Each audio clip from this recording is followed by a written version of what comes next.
Assalamualaikum warahmatullahi wabarakatuh. Bismillahirrahmanirrahim. Alhamdulillahirrabbilalamin. Wassalatu wassalamu ala asrofil anbiya wal mursalin Sayyidina wa maulana Muhammadin wa ala alihi wa sahbihi ajmain, amma ba'du. Pertama-tama, marilah kita panjatkan puja dan puji syukur atas kehadiran Allah Subhanahu wa taala. Sholawat serta salam semoga tetap tercurah limpahkan kepada baginda kita, yakni Nabi Muhammad Shallallahu Alaihi Wasallam. Baik, langsung saja. Di sini saya Muhammad Nabi Al-Faid dengan NIM 2313338 dari kelas KPI 4A. Ini adalah video learning jurnal ke-12 saya atas mata kuliah penulisan berita dan artikel.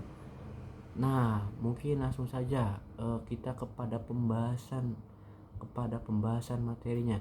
Yang pada pertemuan kemarin itu presentasi dibawakan oleh kelompok 3 yang berjudul menulis keren di media massa, menelisik anatomi berita dan artikel. Nah, mungkin langsung saja kita kepada pembahasan pertama, yaitu mengenai pengertian dari berita sendiri. Berita adalah laporan yang aktual mengenai kejadian, berita yang faktual dan penting yang disampaikan dengan bahasa yang lugas, objektif, dan mengikuti struktur piramida terbalik. Nah, penerapannya itu dapat ditemukan dalam rubrik news seperti politik, ekonomi, atau bencana yang menyampaikan fakta secepat dan sejelas mungkin. Kemudian mungkin kepada pembahasan selanjutnya yaitu tentang dari artikel sendiri.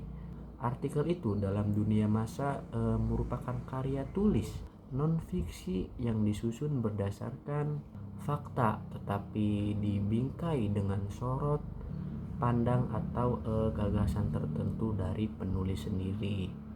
Nah, artikel itu tidak hanya bertujuan untuk menyampaikan informasi atau menginformasikan, tetapi juga untuk membujuk, mempengaruhi juga bisa, atau mengedukasi pembaca melalui argumentasi yang logis gitu maksudnya.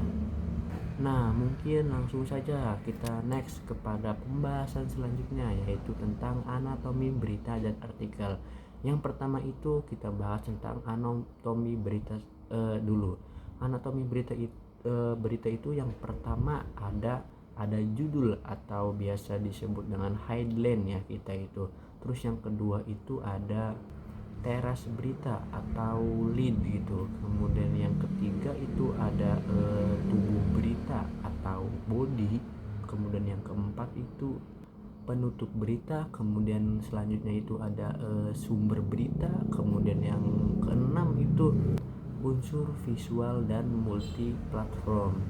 Nah, kemudian ada dari anatomi artikel sendiri. Anatomi artikel itu yang pertama ada judul atau titel gitu ya. Kemudian yang kedua itu pembukaan. Itu tuh pembukaannya bisa lead atau paragraf pertama, pengantar gitu. Kemudian anatomi artikel yang ketiga itu tubuh artikel atau isi utamanya gitu. Kemudian yang keempat itu gaya bahasa. Kemudian selanjutnya itu ada kesimpulan dan penutup. Kemudian itu terus ada identitas penulis. Kemudian yang terakhir itu tidak lain tidak bukan harus ada referensi dan sumber-sumber pendukung gitu. Nah, mungkin langsung saja kita ke materi selanjutnya, yaitu tentang perbedaan dari berita dan artikel. Yang pertama itu minimnya literasi media digital.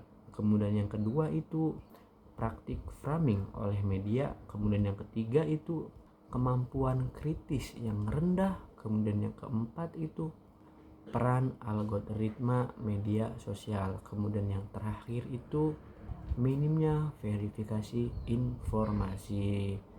Nah, karena waktunya untuk mengefisiensi waktu, lebih tepatnya kita lanjut saja nih kepada pembahasan selanjutnya, yaitu tentang perbedaan fungsi, gaya bahasa, dan tujuan antara berita dan artikel. Yang pertama itu ada perbedaan fungsinya. Nah, kalau berita sendiri itu memberikan informasi aktual secara faktual dan objektif gitu ya. Sedangkan kalau artikel itu menyampaikan opini, analisis atau suatu gagasan terhadap suatu topik-topik tertentu gitu. Kemudian perbedaan yang kedua itu ada dari gaya bahasa. Kalau berita sendiri itu dia memiliki gaya bahasa formal. Kemudian yang kedua itu lugas, yang ketiga itu objektif, kemudian yang keempat itu tidak lain tidak bukan harus aktual gitu. Kemudian dari gaya bahasa artikel sendiri itu yang pertama ada lebih bebas, kemudian itu bisa formal ataupun semi formal gitu. Kemudian itu subjektif, tergantung dari artikelnya. Nah, kemudian perbedaan dari segi tujuannya sendiri. Yang pertama itu dari tujuan berita. Tujuan berita itu untuk menyampaikan informasi faktual secepat dan sejelas mungkin. Kalau dari artikelnya sendiri itu mempengaruhi, mengajak, kemudian itu berpikir atau memberi sudut pandang tertentu terhadap isu-isu tertentu. Nah, mungkin langsung saja nih kita lanjut kepada pembahasan selanjutnya, yaitu tentang bagaimana pengaruh media digital terhadap kaburnya batas antara berita dan artikel. Media digital itu telah mengubah lanskap jurnalisme secara signifikan. Itu menyebabkan kaburnya batas antara berita dan artikel.